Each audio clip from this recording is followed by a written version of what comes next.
Hi everyone, it's Don and I hope you're having a fantastic day. Well, this might be a little concerning for the cruise line industry with what's happening at the theme parks in Florida.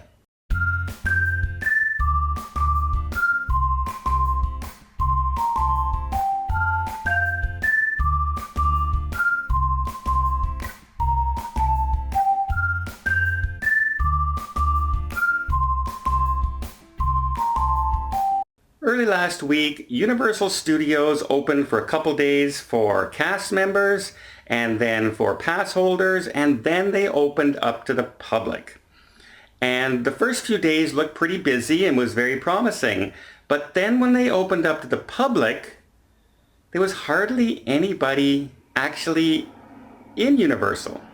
Now, yes, Universal has said they're scaling back. They're going to limit access to how many people are allowed into the theme parks and into Islands of Adventure, into Universal Studios, into Volcano Bay. But they never once so far have had to implement that limit because people haven't been showing up. There's no long, huge lines. Rides on there that used to take an hour and a half, almost 2 hours sometimes to get on. A big line right now is about 20-25 minutes, and a lot of the rides are just walk right on. So if you're a theme park enthusiast and you love Universal, now would be the perfect time to go. Now, this is a little concerning to the cruise lines as they're watching it because it seems like a lot of people are staying away. A few places out there that have done polls on Universal and Disney, and they said, well, it's open. What do you guys think? And some of the answers were, we're glad they're open, but we're not going yet. And that seems to be a lot of the prevailing thought pattern right now with what's going on. So that could be troubling for the cruise lines if they open up and people don't come back. People want to wait months or till next year or a year and a half from now.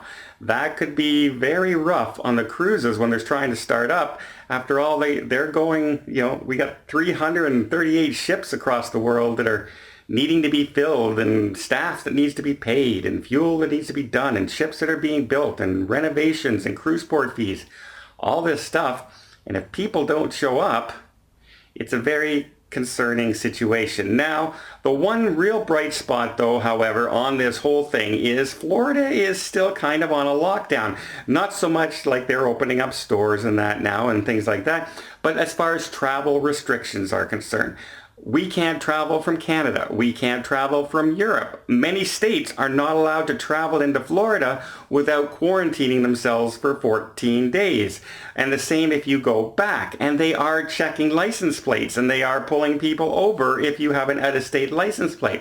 So that is a big factor in possibly why the theme parks aren't quite as crowded. I mean, if you're only relying on people who live in Orlando or right around the surrounding area, well, they have a lot of things there to do. They may be waiting for Disney to open. They may have year-long passes. They can go in and out anytime they want. A lot of them would go in for a couple hours and then go home, when it's not busy and things like that. So it could be a big factor. So we'll have to wait and see. Disney is starting to open up their hotels in about 2 weeks' time, and then they open up full-blown as far as a lot of their resorts are concerned, and the actual theme parks of Disney themselves are opening around the 15th of July. 11th of July for cut 2, and then the rest open on the 15th. So we will see if that brings back a lot of the tourism. A lot also depends on this quarantine business. If everybody has to quarantine every time you leave the state or come back to a state, that's not going to happen, right? Who's going to, I can't afford to take a 2-week vacation and quarantine myself there for 2 weeks, then go to the theme parks for a few days and then come back and quarantine myself for 2 weeks. That's ridiculous. No one's going to do that. Absolutely no one is going to do that. That's one of the reasons, if you remember, I did a video and asking you guys what I should do until the cruise line opened, and I had this idea.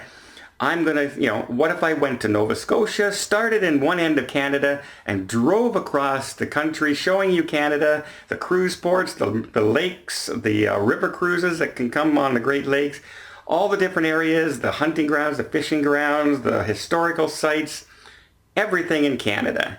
Well, I can't do it because I found out if I go to Nova Scotia, I have to quarantine myself for 14 days. When I leave Nova Scotia and drive into New Brunswick, I have to quarantine myself for 14 days, etc., etc., etc. It would take me 3.5 months to drive across country if I stayed one day in each province to do what I wanted to do and quarantine myself all the amount of times that I would have to quarantine myself to cross country. So until those things become our travel restrictions between our own states and our countries and our own provinces are lifted, who can expect very much tourism to happen anywhere else? Anywhere else. So a lot of people were saying, that's a bad sign for the cruise lines. It's a bad sign for theme parks. But you have to that's a big, big if right now because nobody can travel other than those people who live near those theme parks right now. Let me know what you guys think. Do you think it's mostly the travel restrictions that are hampering why people aren't going to theme parks right now? Do you think, yes, people are scared right now to go into theme parks even though they're wearing masks? Or maybe it's because they don't want to wear masks when they go on vacation. That could be another factor as well. People could be staying away because they don't want to be in 100-degree temperature sweating wearing full face covers for 8-10 hours a day. And I can kind of see that in the Florida heat. So there's lots of arguments to be said why not to go. And the real reason to go would be if you live right close by that you can go in and out and you have your own pass and you don't have to buy tickets every day and you're not spending money on hotels. But let me know what you guys think down below. I hope you appreciate this video. If you did, please give it a thumbs up. Want to see more tips, more tricks, more travel vlogs from around the world? Hit that subscribe button. Until next time, have yourself a safe and a great vacation whenever we're allowed to do it.